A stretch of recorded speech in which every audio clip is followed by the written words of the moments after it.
دعا حضرت فاروق اعظم کے لیے کی اور فرمایا کہ اللہم اعز الاسلام بعمر بن الخطاب خاصا. اب سرکار نے خاص 7 لفظ یہ استعمال فرمائے کہ اے میرے رب عمر بن خطاب کو اسلام کے دائرے میں لا کے اسلام کو عزتیں عطا فرما. اور خاص یہ لفظ فرمایا کہ خاص طور پر عمر کے لیے یہ سرکار نے دعا فرمائی.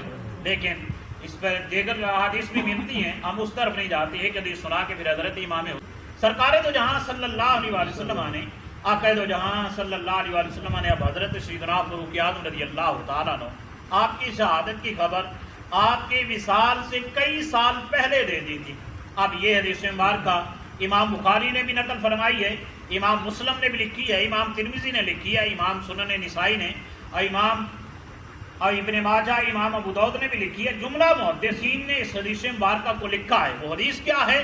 جس کو حضرت سیدنا ابو ہریرہ رضی اللہ تعالیٰ عنہ روایت کرتے ہیں. آقا کونین صلی اللہ علیہ وسلم کا فرمان ہے، سرکار اب جبل احد پر گئے ہیں. سرکار نے اب جبل احد پر قدم رکھا ہے.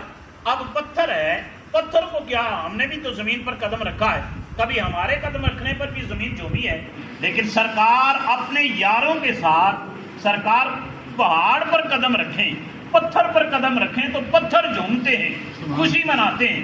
اب 13 صدیاں گزر جانے کے بعد 14 صدیاں گزر جانے کے بعد 2 ٹانگوں والا انسان یہ کہتا ہے کہ نبی کا میلاد نہیں منانا چاہیے. ارے پہاڑ کو کون خبر دے گیا تھا کہ تیرے سینے پر ایک نبی نے قدم رکھا ہے.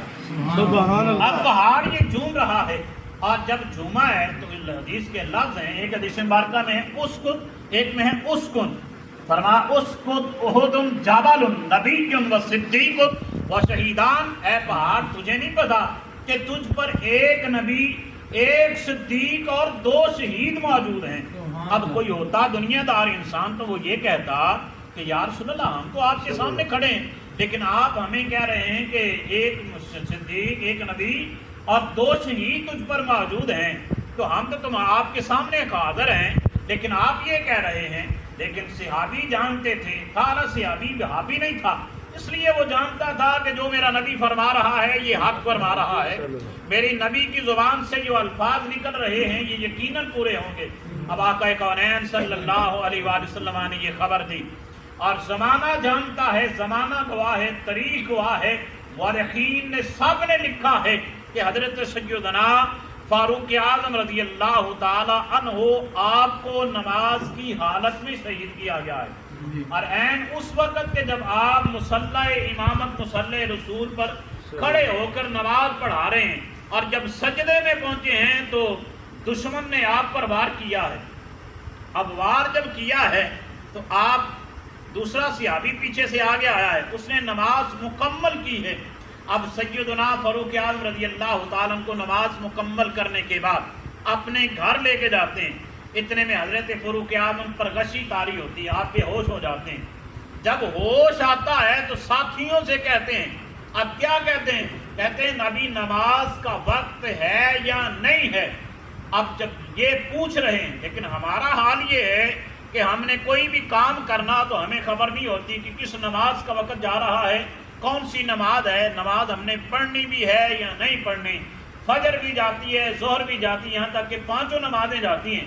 لیکن وہ فاروق اعظم کے جس کی ذمہ داری، سلطنت کی ذمہ داریاں اس کے ذمہ ہیں، اور مصلی رسول کی ذمہ داری بھی اس پر ہے کہ اس نے اب نظام بھی چلانا ہے. پورا جو جتنے بھی علاقے ہیں جہاں تک مسلمان ہیں اس تک سب تک اس کی حکومت ہے، ان سارے معاملات کو بھی دیکھنا ہے، اور مصلی رسول کے جو تقاضے ہیں ان تقاضوں کو بھی پورا کرنا ہے. اور اس فاروق اعظم کا یہ حال ہے کہ مصلی رسول پر کھڑا ہو کے نماز بھی پڑھاتا ہے، اور ممبر رسول پر سیاست کے میدان میں بھی سرکار کی سیاست کو سنبھال کے اب لوگوں کی خیر خواہی کا نظام بھی پھیلا رہا ہے. حضرت سیدنا فاروق اعظم رضی اللہ تعالیٰ عنہ آپ نے تقریباً 45 محکمے بنائے تھے، جن میں سے نہر آبپاشی کا جتنا نظام ہے یہ سارا آپ نے بنایا ہے.